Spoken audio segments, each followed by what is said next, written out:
আসসালামু আলাইকুম। তো আমি লাইভে আসলাম এই সময়টা 2 ঘন্টা আগে একটা লাইভ করছিলাম আমার ফেসবুকে। তো লাইভটা হচ্ছে মানে আমি এক মেডিকেলে আসার কথা, মানে আসছি, এখানে আসার কথা মানে আসছি, এই জন্যই লাইভটা করছিলাম, শেয়ার করছিলাম সবার সাথে। তো এখানে আসলে আমার অনেক খারাপ লাগতেছে এখন। আর যার জন্য আসছি, যে রোগীর জন্য আসছি, তারা এখন এখানে নাই, কারণ এখানে আসে নাই। শিনচিন জাপান মেডিকেল হাসপাতালে ছিল 3 দিন ভর্তি। তো এখন আসলে রোগীর অবস্থা অনেকটাই খারাপ। তারা এখন আসলে রংপুরের উদ্দেশ্য চলে যাচ্ছে, রংপুর যাচ্ছে। কুর্মিটোলা মেডিকেল হাসপাতালে আসার কথা ছিল। আধা ঘন্টা আগেও রঞ্জু ভাইয়ের সাথে আমার কথা হয়েছে যে এখানে ভর্তি হবে। তো শিনচিন জাপান থেকে ওখানে রিলিজ দেওয়া হয়েছে তাকে, অনেক খারাপ অবস্থা, তাকে এখন রংপুর নিয়ে যাওয়া হবে। তো ভাইয়ার জন্য সবাই দোয়া করবেন। কিন্তু আমার অনেক খারাপ লাগতেছে যে এসে দেখা হলো না, এটা নিয়ে অনেক অনেক খারাপ। কারণ শাহবাগ থেকে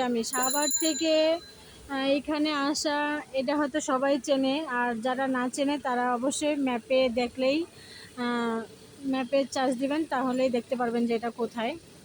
তো অনেক জ্যামজট ঠেলে আমি চলে আসছি, অনেক দ্রুত আসছি, ভেঙে ভেঙে আসছি। মিরপুর 1 নম্বর 2 নম্বর মানে গাবতলী এরকম ভেঙে ভেঙে আসছি যাতে দ্রুত আসতে পারি। তো এখানে চলে আসার পরে রঞ্জু ভাইকে ফোন দিছি আমি। ফোন দেওয়ার পরে এখন ভাইয়া আমার সাথে অনেক দুঃখ প্রকাশ করতেছে যে আপু এখন কি বলবো, এখন রংপুরের উদ্দেশ্যে আমরা রওনা দিচ্ছি, রোগীর অবস্থা আসলে অনেক খারাপ, ওখানেও নেবে না আর কি। ঠিক আছে, রঞ্জু ভাইয়ের সাথে আমার সবসময় কন্ট্যাক্ট হচ্ছে, কথা হচ্ছে। তো রঞ্জু ভাইয়েরও অবস্থা অনেক খারাপ। সে গতকালকে রংপুর থেকে উত্তরা 11 নম্বর সেক্টর শিনচিন জাপান হাসপাতালে চলে আসছে রংপুর থেকে। তো আজকে আবার সে এখান থেকে রওনা দিচ্ছে রুগী নিয়ে। তাদের জন্য অনেক দোয়া করবেন, অনেক দোয়া করবেন। আর হচ্ছে আমার লাইফটা এই জন্যই করা। আর হচ্ছে ফেসবুকে তো আমি এখন লজ্জিত যে আইসা দেখতে পারলাম না। লজ্জিতর কিছু না, এটা তো একটা রিস্ক না, আমি তো আর শখে আসিনি এখানে, তাই না? তো এই এয়ারপোর্টের কাছাকাছি ট্রেন যাচ্ছে উপরে, মানে দেখাইলাম আর কি, এটা যাচ্ছে তাই। আসলে লাইফটা অনেক লং হয়ে গেল, আমি রাখছি। এই হচ্ছে আমাদের খাবার, তো এগুলো নিয়ে চলে আসছি এই সাভার থেকে।